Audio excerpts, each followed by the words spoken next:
What would you do if the man you married was already married before he even met you, and you only found out because you overheard him calling you a fool in his own language? My name is Brielle Cole, and I'm a registered nurse at Royal London Hospital in Whitechapel. For 12 years I've walked these corridors, tending to the sick, holding hands with the dying, and standing on swollen feet for shifts that stretch beyond human endurance. I'm 34 years old. I own a 3-bedroom terrace house in Stratford that I bought with my own money. I drive a modest Honda Civic. I have £42,000 in savings, every penny earned through double shifts, overtime, and the kind of exhaustion that settles into your bones. I was content. Not happy perhaps, but content. Until I met Michael Anderson.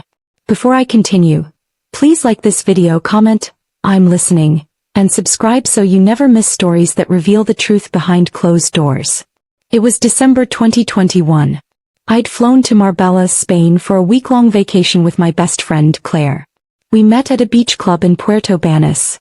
Michael was there with a group of men, all dressed in designer clothes, laughing loudly, ordering bottles of champagne. He approached me at the bar. "Excuse me, beautiful," he said with that accent that made my heart flutter.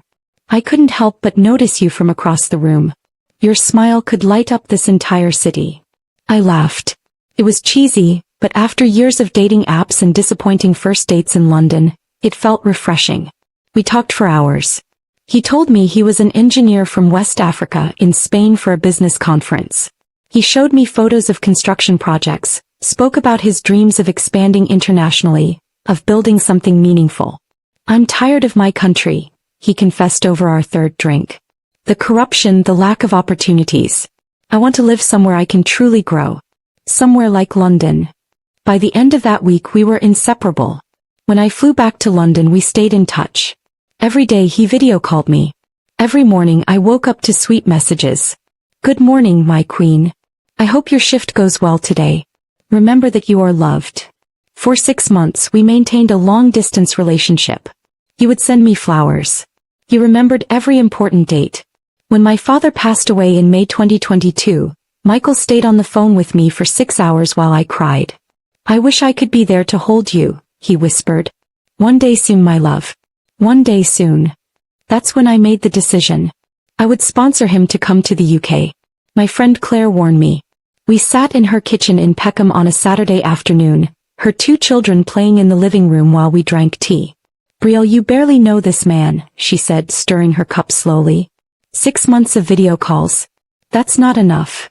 "Claire, you don't understand what it's like," I replied. "I've dated men here.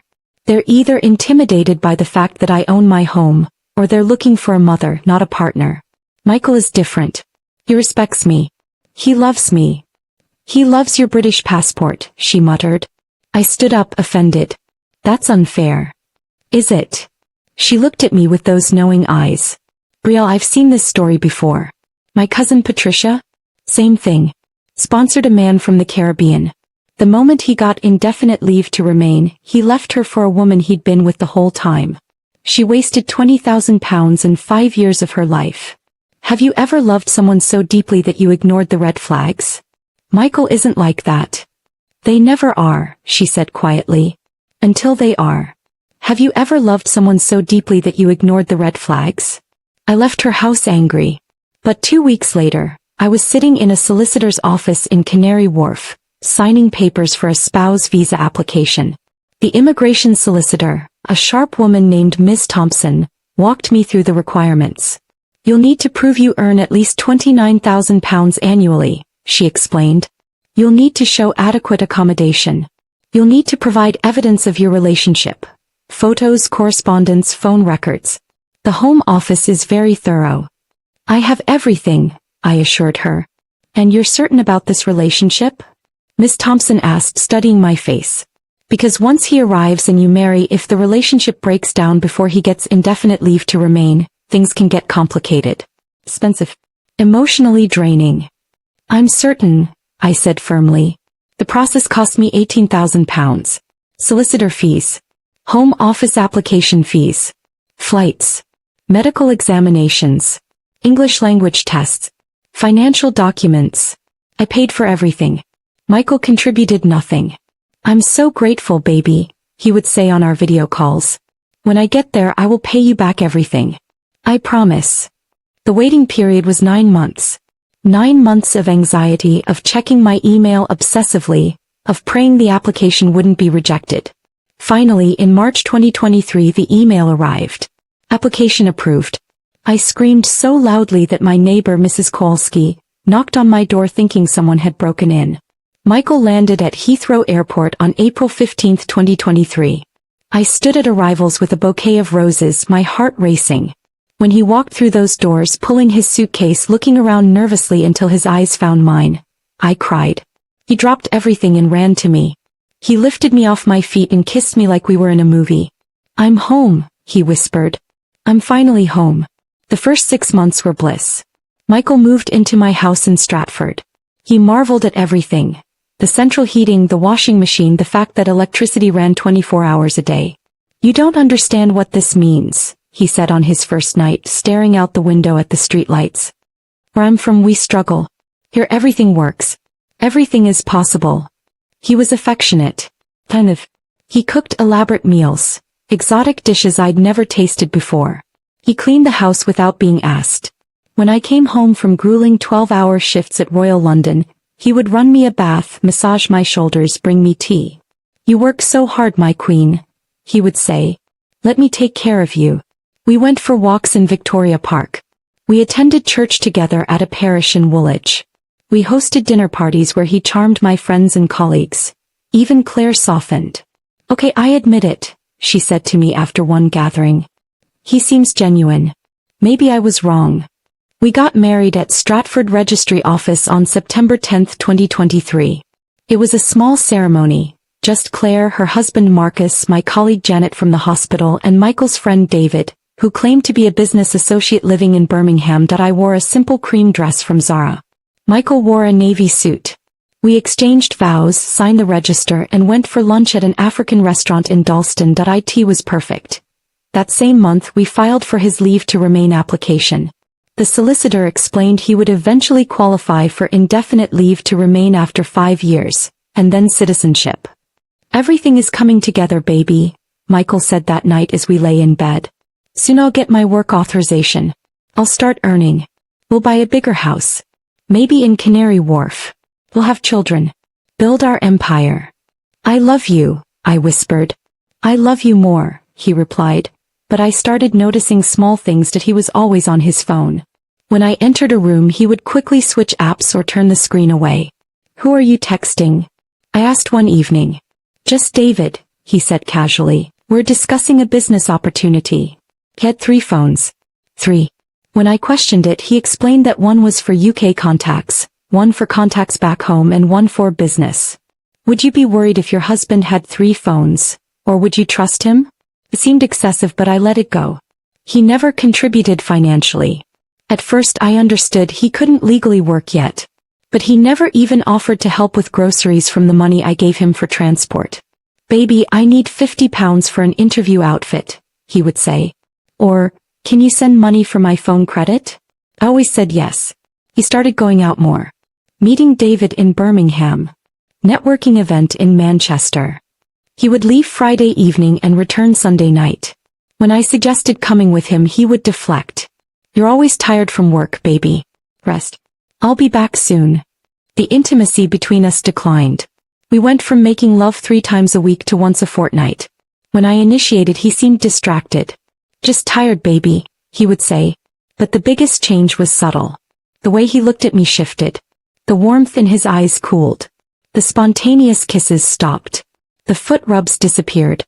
He was going through the motions, but the performance was slipping.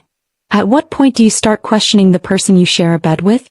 If this story is touching you already, hit like, drop a comment with your thoughts, and subscribe for more real-life stories that open our eyes. It was Sunday, January 14, 2024. I was scheduled for a 12-hour shift at the hospital, but at 10 a.m. I developed a blinding migraine. The kind that makes light unbearable and nausea inevitable. My supervisor Margaret sent me home. "You look terrible, Brielle. Go rest." I drove home carefully, squinting against the winter sun, praying I wouldn't vomit in my car. When I opened the front door the house was quiet. The TV was off. Michael's shoes were by the door, so I knew he was home. Michael. I called out.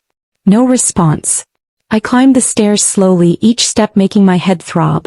I could hear his voice coming from our bedroom. He was on the phone speaking loudly. But he wasn't speaking English. He was speaking in his native language. Fast, animated, laughing. I stopped at the top of the stairs, my hand gripping the banister. Though I couldn't understand the words, I caught one that made my blood run cold. I'd heard it before in movies, in conversations at African markets in Peckham. Moga. In West African slang, mega means fool. A victim. Someone being scammed. I felt my knees weaken, but I forced myself to stay standing. I crept closer to the bedroom door, which was slightly ajar. He continued speaking rapidly and I heard him laugh. A real, genuine belly laugh I'd never heard him use with me. A woman's voice crackled through the speaker, speaking in the same language. Then I heard names. English names mixed into the foreign words. Junior. Precious and Olivia. Children's names. My heart stopped. If you heard your partner speaking lovingly to someone else, what would you do? I didn't understand everything he was saying, but I understood the tone. The intimacy. The love in his voice when he spoke to this woman. The conversation continued for several minutes. I stood frozen in the hallway, my migraine forgotten, my entire world crumbling. When the call ended, I heard him sigh contentedly. I stood there, unable to move, unable to breathe. Everything I thought I knew had just shattered. Then something strange happened. The pain transformed into something else. Something cold. Something sharp. Something crystalline. Clarity. Pure. Absolute. Merciless clarity. I knew exactly what I had to do. I turned around and walked back down the stairs, silent as a ghost. I grabbed my keys, got into my car and drove away. I didn't cry. Not yet. I drove to a Costa Coffee in Westfield, Stratford. I ordered a cappuccino I had no intention of drinking. I sat in a corner booth and stared at the wall for 4 hours. I now remember what my best friend told me. Something about his story doesn't add up. Then my phone buzzed multiple times. Messages from Michael. Where are you? You said you were coming home early? Are you okay? Baby, I'm worried. Please call me. Baby. I wanted to throw my phone across the room. Instead, I opened my browser and started researching. UK visas and immigration. Sponsorship withdrawal. Reporting immigration fraud. Spouse visa revocación. I read page after page after page.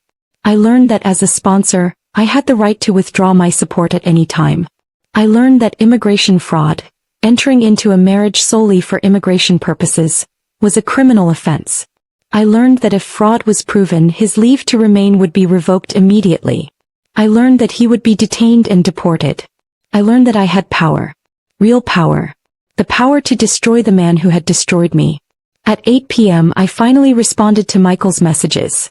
Sorry, I've been at the hospital. Emergency. Long story. I'll be home soon. Oh, thank God. I was so worried. Are you okay? I'm fine. Just tired. See you soon.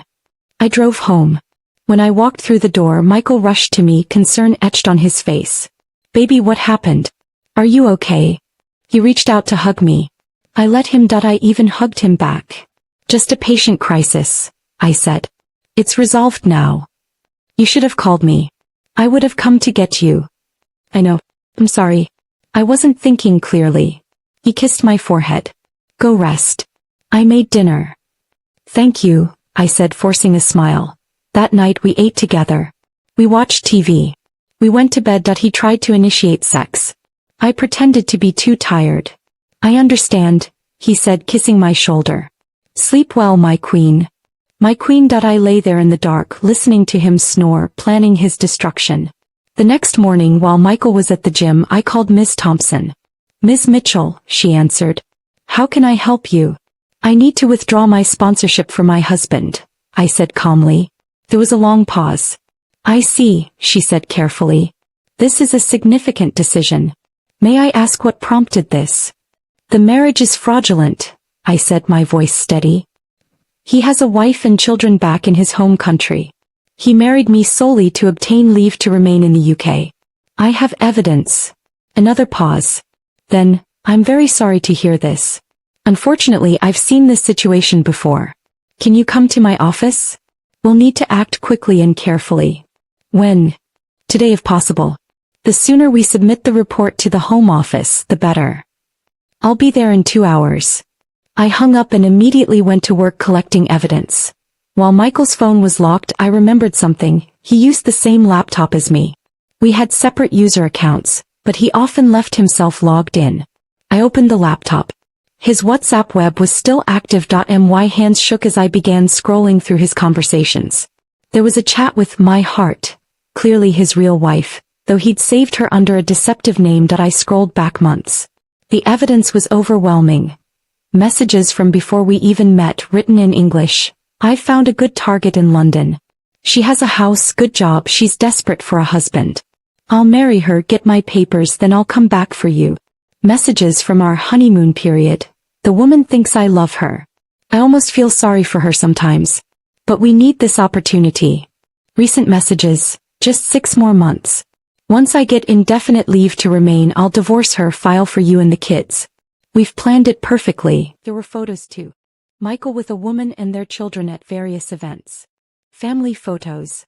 Intimate photos. Photos dated from 2 months ago, while he was supposedly in Birmingham with David. He'd been going back to his home country on those weekend trips. I screenshot everything.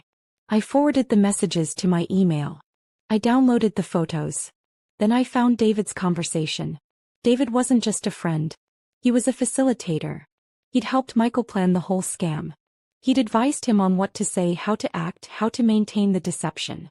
Just keep being sweet to her. Cook, clean, massage her feet. Make her feel like a queen. Once you're secure, you can relax. There were conversations with at least 3 other men, all discussing similar schemes. How's your target behaving? Does she suspect you? How long before you can divorce and bring your real family? It was a network. A community of scammers sharing strategies. I felt physically sick. But I kept going. I collected everything. Every conversation. Every photo. Every piece of evidence. Then I found something that made my blood run cold. A voice note from Michael to David sent just 2 weeks ago. Man, this woman is annoying me about work. He wants me to find a job. But why would I stress myself? He has money. She's working. I'll just enjoy. I'll maintain until I get my papers, then I'm gone. He's too old anyway. He thinks I could really love her? At 34? With her body?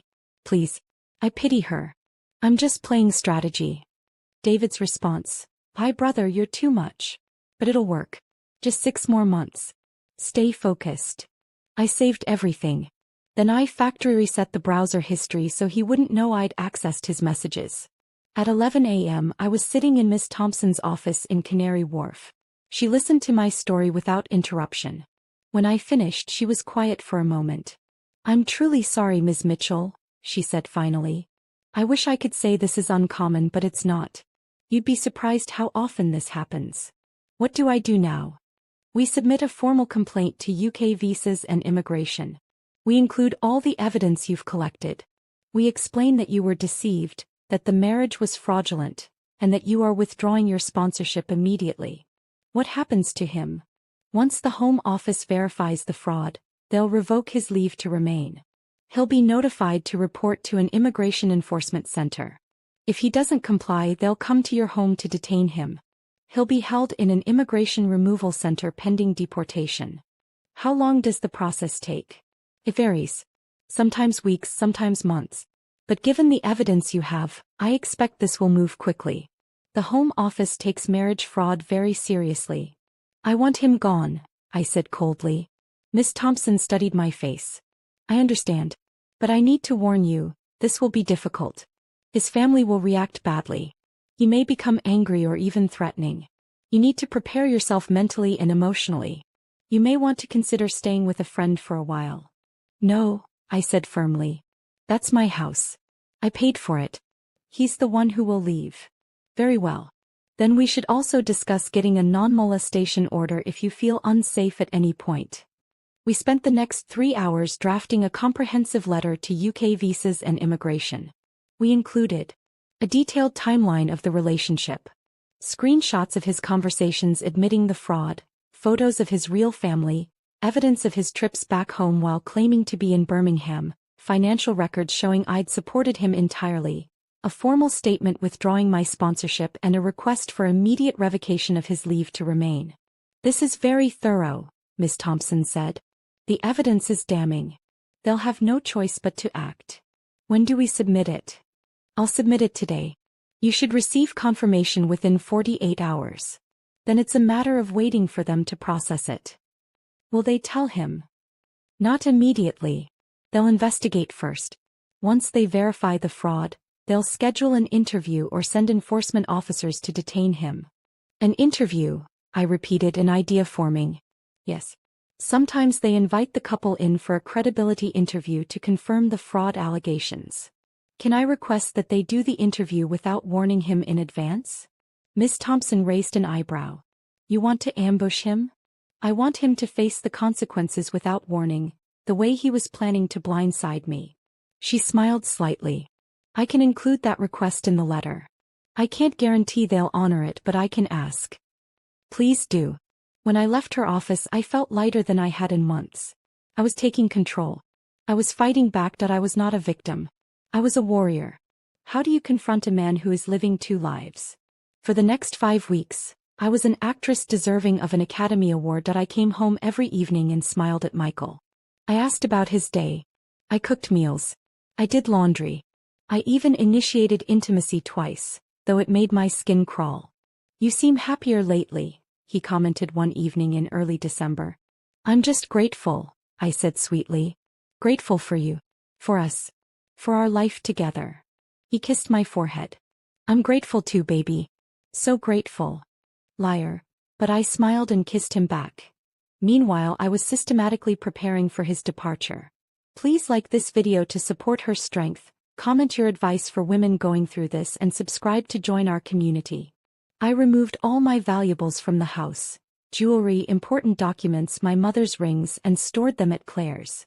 What's going on? She asked when I brought over the third box. I'm protecting my assets, I said cryptically. From what? From who?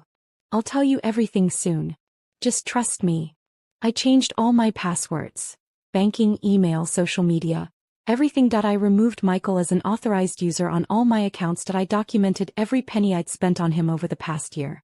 £18,000 in total.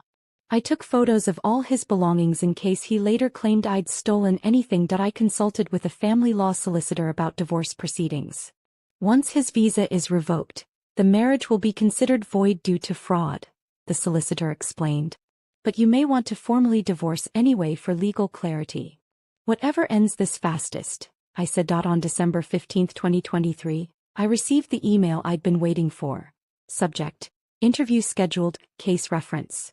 UK/2023/spouse/84729. Dear Ms. Mitchell, following your complaint regarding suspected immigration fraud, the Home Office has scheduled a credibility interview to assess the validity of your spouse's leave to remain. Date: February 20, 2024. Time: 11 a.m. Location: UK Visas and Immigration, Lunar House, Croydon. Both you and your spouse are required to attend. Please bring photographic identification. Note: your spouse has not been informed of the nature of this interview. He has been told it is a routine follow-up regarding his spouse visa application. I read the email 3 times, my heart racing. They'd done it. They'd honored my request. Michael had no idea what was coming. I forwarded the email to Ms. Thompson with a simple message. It's happening. She replied within minutes. Good luck. Stay strong. Remember, you're doing the right thing. That evening when Michael came home, I was calm. We got an email from immigration, I said casually. His face went pale. What? What did it say? Relax, I said smiling. It's just a follow-up interview. Routine stuff. They want to confirm some details about your visa. A follow-up? But I already have my visa. I know, but apparently they do random checks. It's nothing to worry about. We just need to go to Croydon on February 20th. Do you think there's a problem? No, not at all. It's probably just bureaucracy. You know how the Home Office is. Everything takes forever and requires extra steps. He relaxed slightly. Hey, that's fine. We'll go together. Of course. We're in this together, I said, taking his hand. He squeezed it. Thank you for always supporting me, baby. I don't know what I'd do without you. You'll never have to find out, I lied smoothly. February 20th, 2024 dawned cold and gray. I woke up at 6 a.m., even though the interview wasn't until 11. I couldn't sleep. Michael was already awake, staring at the ceiling. Nervous? I asked. A little, he admitted. I don't like dealing with immigration officials. It'll be fine, I assured him. Just answer their questions honestly. Honestly. The irony. He got up and spent an hour in the bathroom getting ready. He chose his best suit, the navy one I'd bought him for our wedding. He polished his shoes. He trimmed his beard carefully. You look very handsome, I said. I want to make a good impression, he replied. Show them I'm serious about building a life here. We left the house at 9:30 a.m. The drive to Croydon took about 45 minutes. Michael was quiet, drumming his fingers on his knee, occasionally checking his phone. Who are you texting? I asked. Just David. Telling him about the interview. What did he say? He said it'll be fine. That these interviews are standard. David. The facilitator. I wondered if he knew what was really coming. We arrived at Lunar House at 10:40 a.m. The building was imposing, gray concrete, security checkpoints, an atmosphere of bureaucratic authority. We checked in at reception. A stern woman took our passports and asked us to wait. We sat in a sterile waiting area with plastic chairs and flickering fluorescent lights. There were other couples there, all looking nervous. Michael kept adjusting his tie. Stop fidgeting, I said gently. Saudi. I just want this to go well. It will, I said. At 11:05 a.m. a voice called out, Mr. Michael Anderson? We both stood. But instead of a friendly immigration officer with a clipboard, two large men in dark uniforms appeared. Home Office enforcement officers. Their badges read, UK Immigration Enforcement. Michael's face went from confused to panicked in an instant. Mr. Michael Anderson? One officer repeated, his voice firm.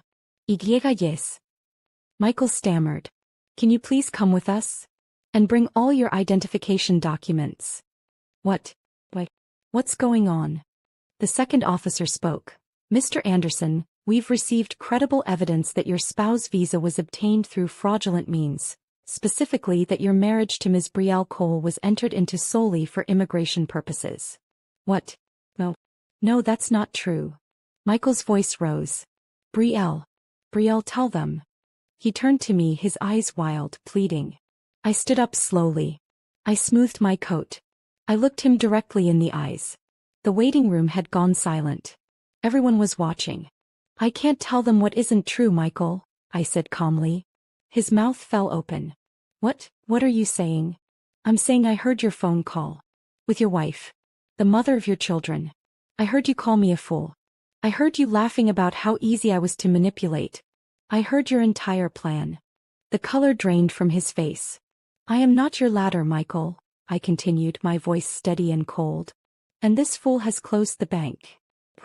Please. I can explain. The first officer stepped between us. Mr. Anderson, your sponsor has formally withdrawn her support and provided evidence of marriage fraud. Your leave to remain in the United Kingdom has been revoked. You are now unlawfully present on UK soil. No. Michael lunged toward me, but the officers grabbed his arms. Brielle, please. It's not what you think. I love you. I can fix this. You love your wife, I said. You love your children. You never loved me. I was just paperwork. That's not true. He was shouting now, struggling against the officer's grip. Please don't do this. We can talk. We can work this out. The second officer produced handcuffs. Mr. Anderson, you need to calm down. You're going to be taken to Harmondsworth Immigration Removal Center while we process your case. Harmondsworth? That's detention. Brielle, please. They were leading him away now. He was screaming my name, his face contorted with panic and rage. You wicked woman. You're evil. You're destroying my life. God will punish you. You'll pay for this. His voice echoed through the building even as they pushed him through a secure door. Then silence. Everyone in the waiting room was staring at me. I picked up my handbag, held my head high, and walked toward the exit. As I passed the reception desk, the stern woman who'd checked us in caught my eye. She gave me the subtlest nod of approval. I walked out into the cold February air. I got into my car. I drove 2 blocks. And then I pulled over and screamed. I screamed until my throat was raw. I screamed out all the pain, all the betrayal, all the rage. Then I cried. Deep, racking sobs that shook my entire body. I cried for the 18,000 pounds I'd lost. I cried for the year I'd wasted. I cried for the trust that had been shattered. I cried for the woman I'd been, naive, hopeful, desperate for love. And then finally I stopped. I wiped my face. I fixed my makeup. I started the car. And I drove home to my empty house. The house that was finally, truly mine again. Within hours my phone exploded with messages. Michael's brother sent the first message at 3 p.m. What kind of wicked woman are you? You have destroyed my brother. You brought him to your country just to shame him. God will judge you. Then his mother. Please, madam, I am begging you on my knees. Michael is my only son. My only boy. He made a mistake, yes, but please show mercy. Please don't send him back in disgrace. I am begging you in the name of God. Then David, the so-called friend from Birmingham. Brielle, you didn't have to do him like that. You could have just divorced him and let him stay. You're heartless. You've destroyed a good man. A good man. I wanted to laugh. But the message that hurt the most came at 11 p.m. From his wife. He sent me a DM on Instagram. The profile picture showed her with 2 children. A little girl and a little boy, both beautiful, both smiling. Dear Madame Brielle. I am Michael's wife. I am writing to you with tears in my eyes. I am begging you, woman to woman, mother to mother, please reconsider what you are doing. Michael is my husband. We have been together for 8 years. We have 2 children. They need their father. I know what happened was wrong. I know Michael made mistakes. But please understand, we are desperate. Life here is very hard. We are struggling. Michael was just trying to give our family a better life. He told me he would bring us to London once he secured his papers. We would all be together again. Our children would go to good schools. We would have opportunities. Please, madam, I am begging you. Don't send him back in disgrace. His family will be destroyed. My children will suffer. I am begging you on my knees. Please show mercy. I will pray for you every day if you help us. I will never forget your kindness. Please. Please. I stared at that message for a long time. Part of me felt pity. She was a woman like me. A mother. Someone who'd been lied to. In a way, Michael had hidden his true plans from her too, framing his deception as noble sacrifice. But another part of me, the part that had worked double shifts, the part that had been called a fool, the part that had been used and discarded like trash, felt nothing. She'd known. She'd known he was deceiving someone. She'd been complicit in the plan. And her children? They were innocent, yes. But they were not my responsibility. Michael had made his choices. He'd chosen deception over honesty. He'd chosen fraud over integrity. He would face the consequences. I blocked her number.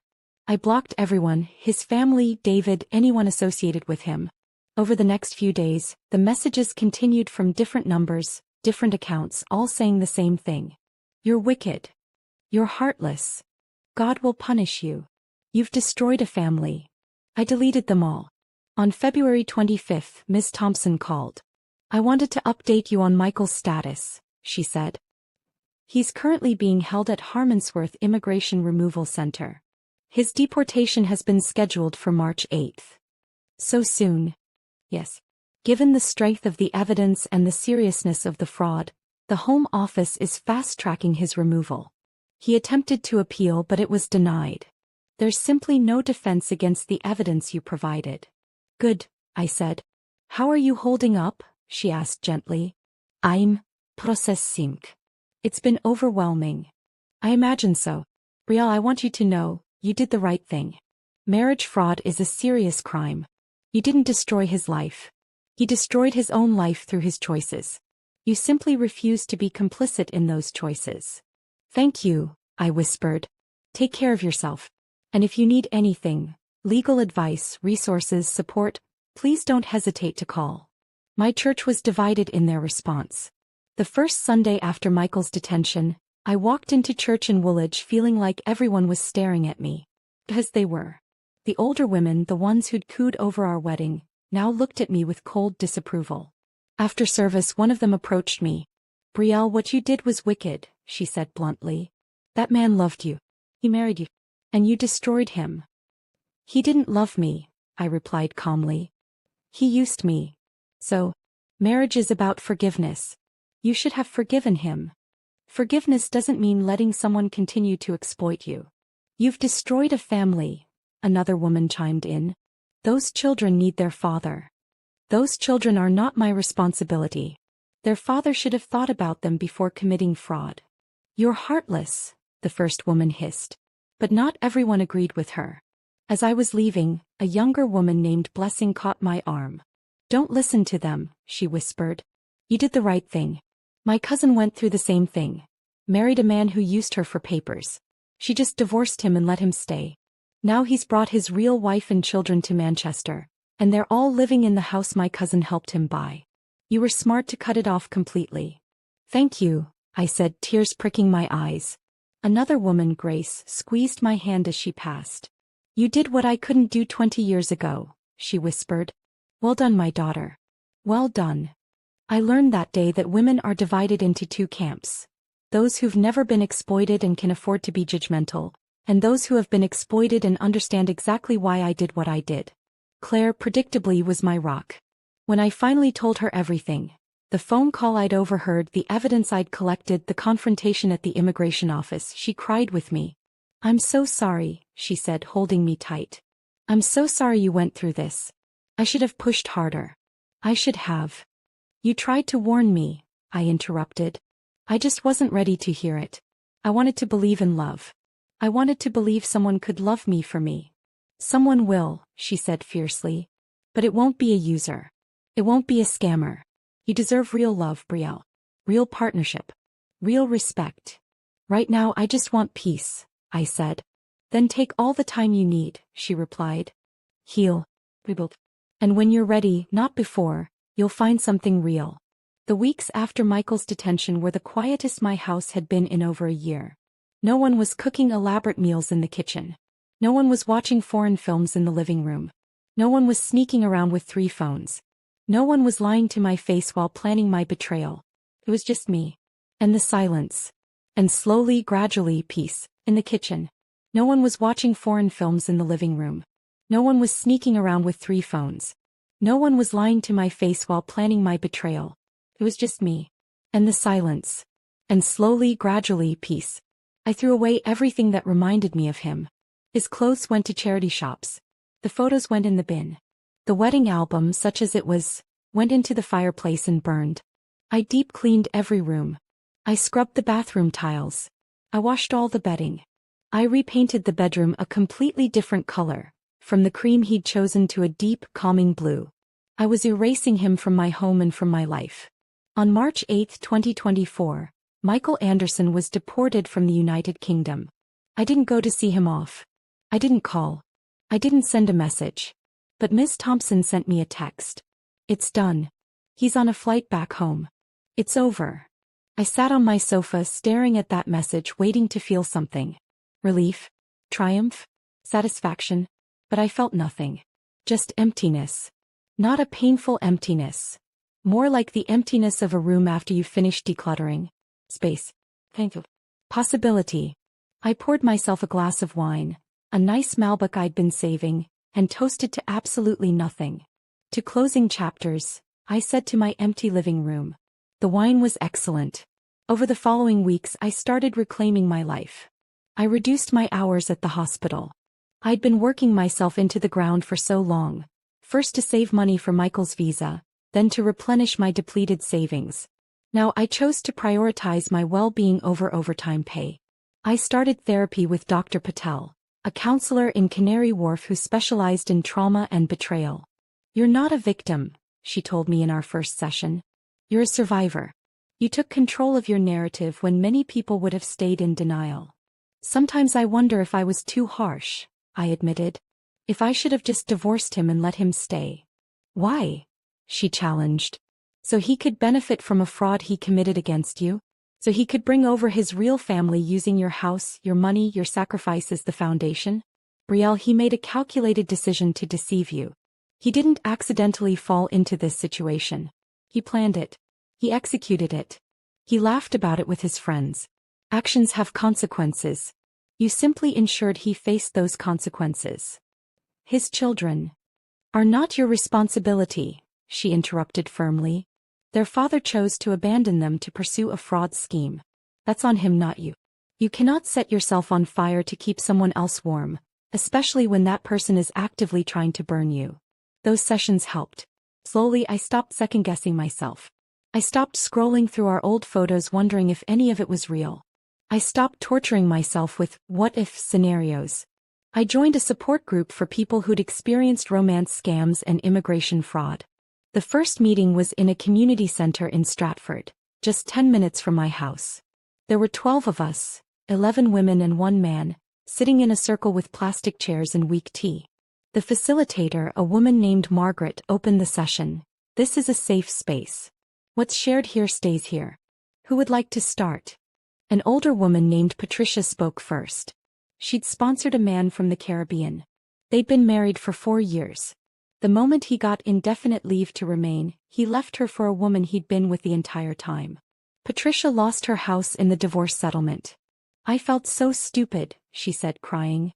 How did I not see it? All the signs were there. Because you trusted him, Margaret said gently. And trust isn't stupidity. It's humanity.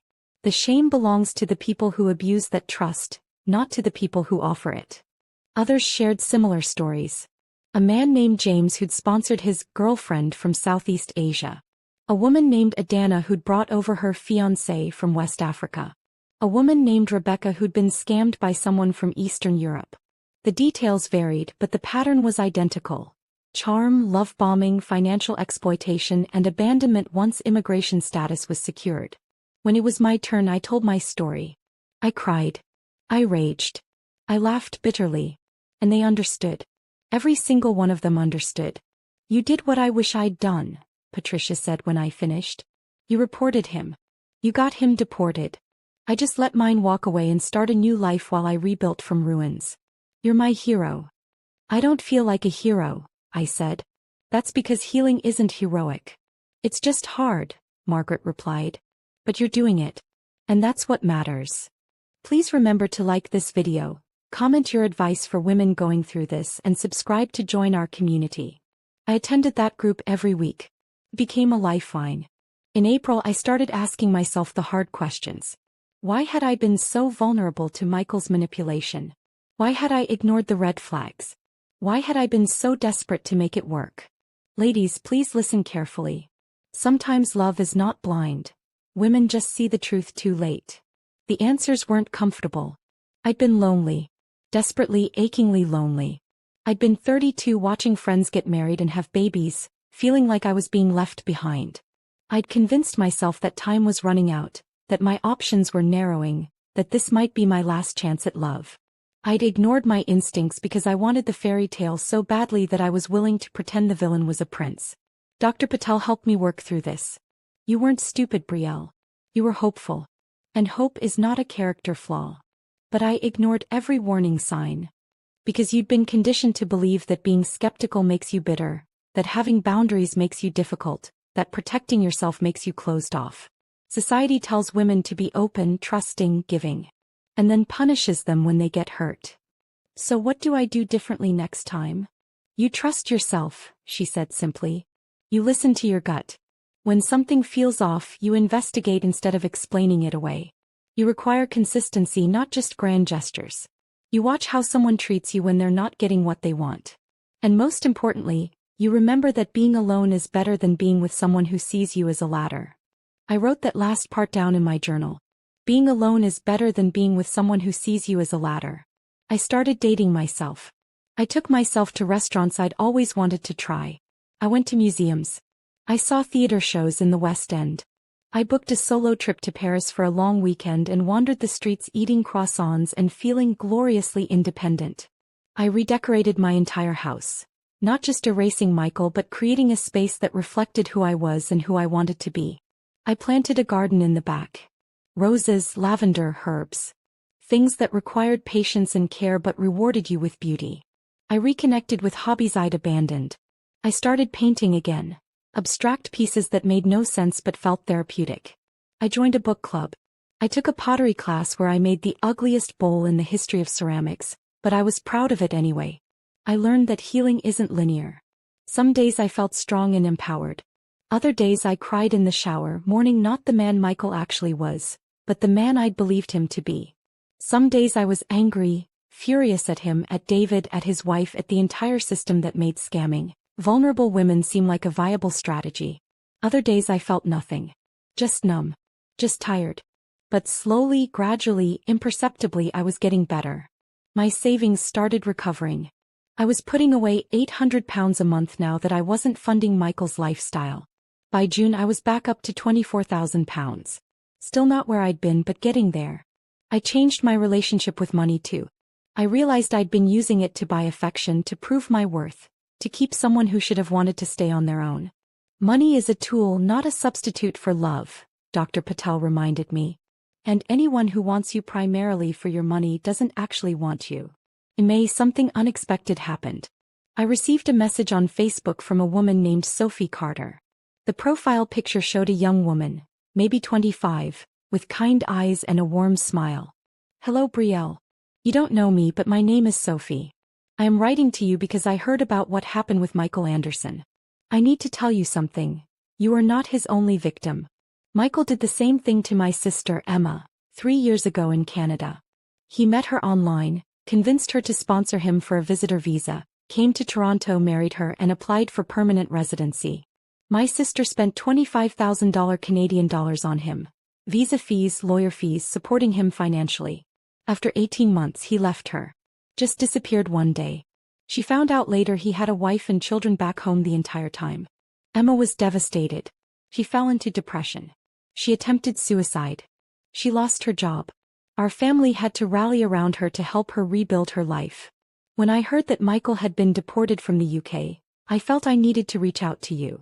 I wanted you to know that what he did to you he has done to others. You were not foolish. You were not weak. You were targeted by a professional scammer. But unlike my sister, you fought back. You got him deported. You made sure he faced consequences. On behalf of my sister and every woman he has hurt, thank you. You are a hero to us. If you want to talk, I'm here. Sophie. I read that message 3 times, my hands shaking. I wasn't his only victim. There were others. Probably many others. I replied immediately. Sophie. Thank you for reaching out. I'm so sorry about what happened to your sister. How is she doing now? I need to ask, do you have any evidence of what Michael did to Emma? Any messages, documents, anything? Because I think we need to expose him. I think other women need to know what he's capable of. Brielle. She responded within an hour. Emma kept everything. Messages, emails, photos, financial records. She was too ashamed to do anything with it at the time, but she kept it all. If you're serious about exposing him, she'll help. She's stronger now. And she wants other women to be warned. I can connect you. Over the next few weeks I connected with Emma. She was a nurse too, we had that in common. She'd met Michael on an international dating site in 2019. He'd used the exact same tactics. Charm, love bombing, promises of building an empire together, sob stories about lack of opportunities back home. She'd sponsored him to Canada. They'd married. And just like with me, the moment his permanent residency was being processed, he started acting differently, distant, secretive, always on his phone. Unlike me, Emma never discovered the truth until after he left. He just vanished one day, she told me over video call, tears in her eyes. I came home from work and all his stuff was gone. No note. No explanation. He blocked me on everything. I only found out about his wife and children months later when someone contacted me and told me the truth. I'm so sorry, I said. Don't be sorry, she replied. Be proud. You caught him. You stopped him. You made sure he couldn't do this to another woman in the UK. That's more than I did. You were in shock. You did what you could to survive. And now I want to do more, she said firmly. I want to warn other women. Will you help me? Yes, I said without hesitation. Absolutely yes. Together with Sophie and Emma, we created a comprehensive document exposing Michael Anderson. We included both of our testimonies, screenshots of his conversations, photos of his family, financial records showing how much we'd each spent, timeline of his scams, warning signs other women should watch for. We titled it, The Ladder: How Michael Anderson Targets Vulnerable Women for Immigration Fraud. We posted it on multiple platforms: Facebook groups for international relationships, Reddit forums about immigration fraud, websites dedicated to exposing scammers. Within days, 3 more women came forward. A woman from Australia. A woman from Germany. A woman from the United States. All with similar stories. All with the same pattern. All victims of the same man. He's not just a scammer, Sophie said during one of our group calls. He's a serial predator. This is his full-time job. We compiled all 6 testimonies and submitted them to international fraud databases. We reported him to immigration authorities in multiple countries to ensure he could never run this scam again.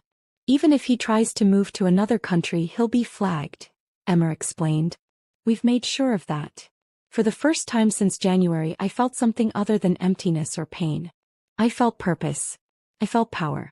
I felt like I was making sure other women wouldn't have to go through what we'd gone through. By summer 2024, I was a different person. Not the naive, hopeful woman who'd met Michael in Marbella. Not the broken, betrayed woman who'd deported him from the UK. But someone new. Someone stronger. Someone wiser. I'd learned to trust my instincts. To prioritize my peace over people-pleasing. To understand that being alone wasn't a failure. It was sometimes the bravest choice. I'd learned that love shouldn't cost you your savings, your sanity, or your self-respect. I'd learned that "I told you so" from friends who warned you isn't meant to shame you. It's meant to validate that your instincts were right all along. I'd learned that forgiveness doesn't mean reconciliation. You can forgive someone for your own peace while still maintaining boundaries that protect you. And most importantly, I'd learned that I was enough. Not because a man chose me. Not because I was married. Not because I was someone's wife. But because I was Brielle Cole. A registered nurse, a homeowner, a survivor, a woman who refused to be anyone's ladder. In August, I went on my first real date since the divorce. His name was Thomas. He was a teacher. We met at Claire's birthday party. He was her husband Marcus's colleague. He was kind, funny, genuine. He asked questions and actually listened to the answers. He insisted on splitting the bill. He didn't love-bomb me or make grandiose promises. He was just normal. Refreshingly, wonderfully normal. "Would you like to do this again?" he asked at the end of the evening. "I'd like that," I said. "But I need you to know, I'm taking things very slowly. I've been through something difficult and I'm still healing." "That's completely fine," he replied. "I'm not in a rush. Let's just see where things go naturally." Natural. What a concept. We didn't work out, ultimately. We wanted different things long-term. But it was a healthy, respectful relationship that ended with a mature conversation and mutual respect. It showed me that healthy love exists. That not all men are scammers. That I could trust again, carefully and gradually. It's now March 2025. 1 year since I deported Michael. I'm sitting in my living room in Stratford in the house that is fully, completely mine. The house I bought with my own money, decorated with my own taste, filled with my own peace. My savings are back to £38,000. I'm on track to recover fully by spring. I'm in therapy. I'm in my support group. I'm connected with 5 other women who survived Michael's scams, and we've become friends. An unexpected sisterhood born from shared trauma. I've been on a few dates. Nothing serious yet, but I'm open to possibilities. I'm no longer desperate for love. I'm no longer lonely.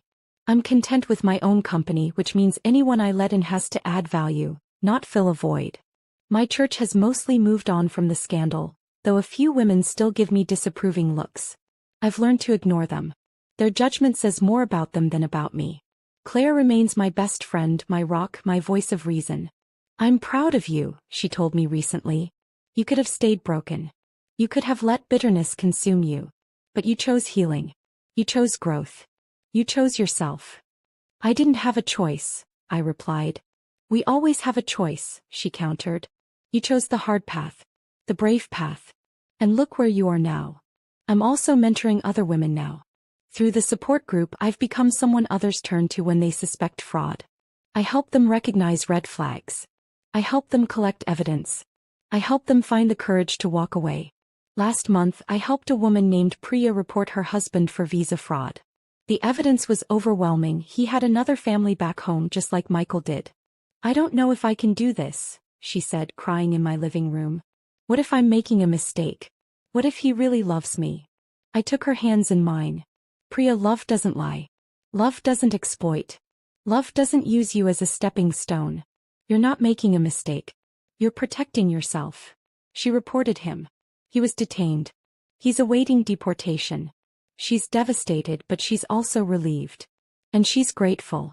You saved me years of pain, she said. Thank you. You saved yourself, I replied. I just showed you that you could. Last week I received one last message. From Michael. I don't know how he got my new number. I'd changed it months ago, but there it was.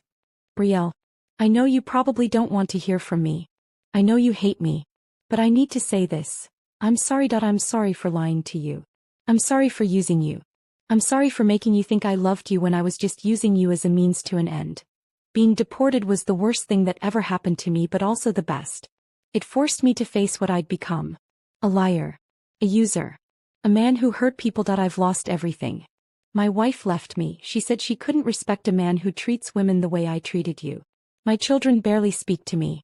My family is ashamed of me. I can't find work because everyone knows what I did. I'm not asking for forgiveness. I don't deserve it. I'm just asking that you know you were right. You did the right thing. I hope you're happy. I hope you find someone who treats you the way you deserve to be treated. I hope you never think about me again. Michael, I read that message 3 times. Then I deleted it. I didn't reply. I didn't need to. His apology, his consequences, his regrets. None of it was my responsibility anymore. I didn't need his validation. I didn't need his acknowledgement. I didn't need closure from him.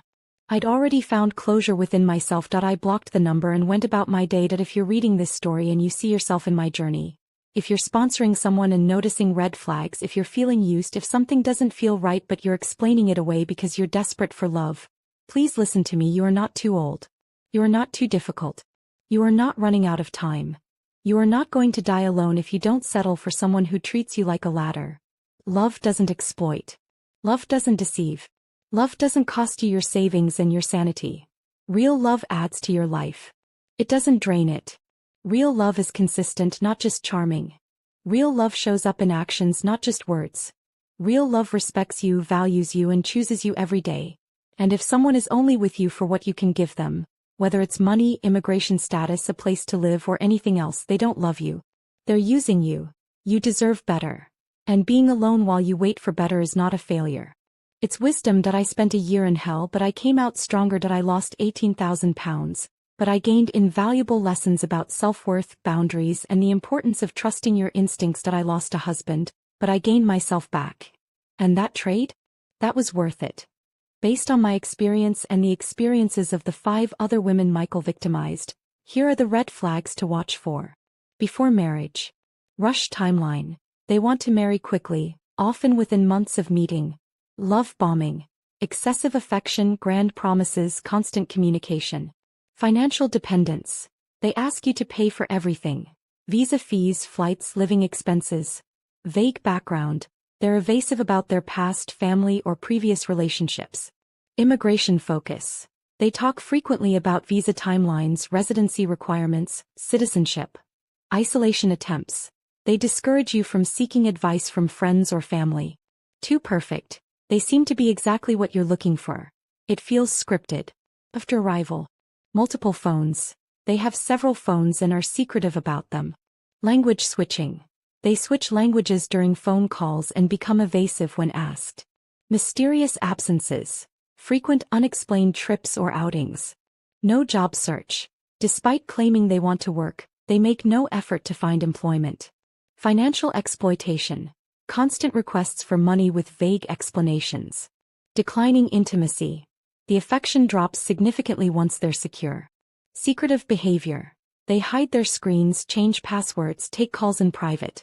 No integration. They don't introduce you to their friends, family, or community. Defensive about questions.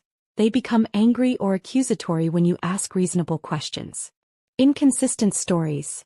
Details about their life back home don't add up. If something feels wrong, investigate. You're not being paranoid. You're being prudent.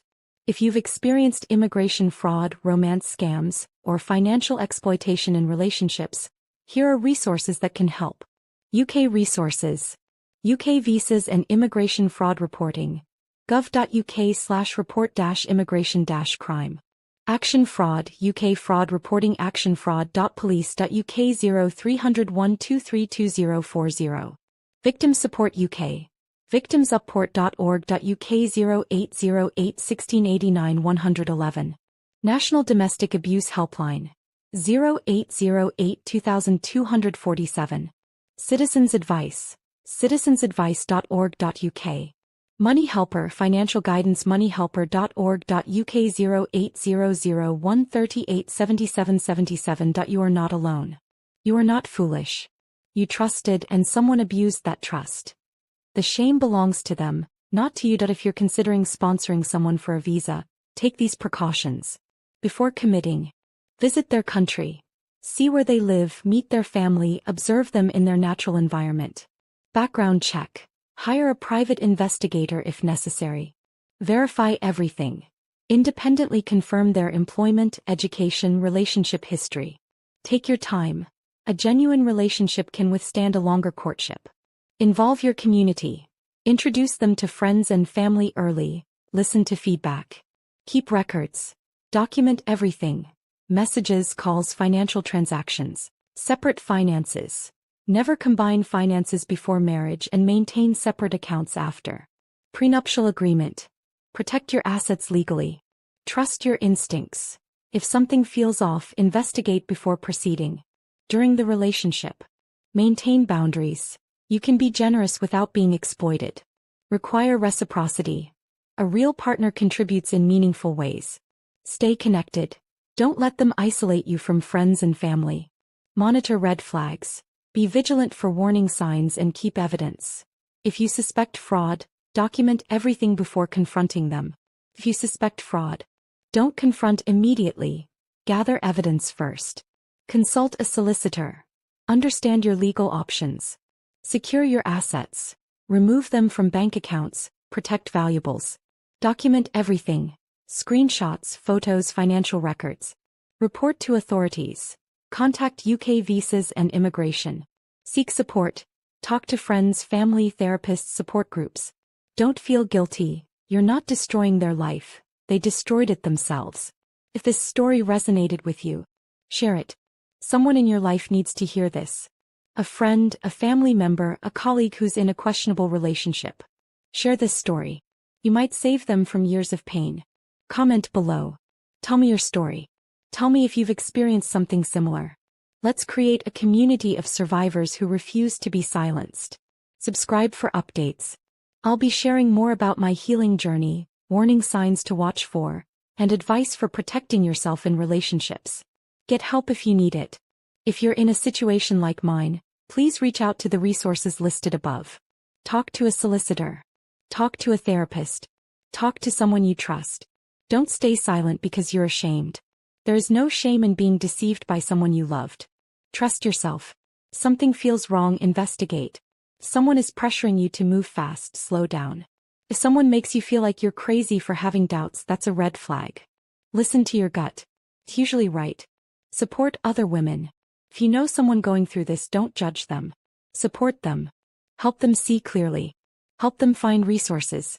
Be the friend who stands by them when they make the hard choice to walk away. I didn't write this story for sympathy. I wrote it for the woman who's lying in bed right now next to someone who doesn't really love her, knowing in her gut that something is wrong but too afraid to face it. I wrote it for the woman who's depleting her savings for someone who won't even look for a job. I wrote it for the woman who's being called paranoid and controlling when she asks reasonable questions. I wrote it for the woman who thinks she's too old, too difficult, too broken to find real love, so she's settling for someone who treats her like a ladder. You are not a ladder. You're not a fool. You are not too old, too difficult, or too broken. You are a woman who deserves real, genuine, consistent love. And if you're not getting that, you have the power to walk away. I did. And I'm better for it. My name is Brielle Cole. I deported my husband. And I would do it again. Not out of revenge. Not out of bitterness. But out of self-respect. Out of self-preservation. Out of the understanding that I deserve better. And so do you. According to UK Home Office data, over 2,000 cases of suspected marriage fraud are investigated annually in the UK. Approximately 70% of reported cases involve sponsorship fraud. The average financial loss per victim is between £15,000 to £30,000. Only 30% of victims report the fraud due to shame and embarrassment. 85% of victims are women. You see, you are not alone. This happens far more often than people realize. The difference between victims who recover and victims who don't? Taking action. Reporting the fraud. Refusing to be silent. Choosing yourself. What's your story? Have you experienced something similar? Drop a comment below. Let's talk. Let's heal.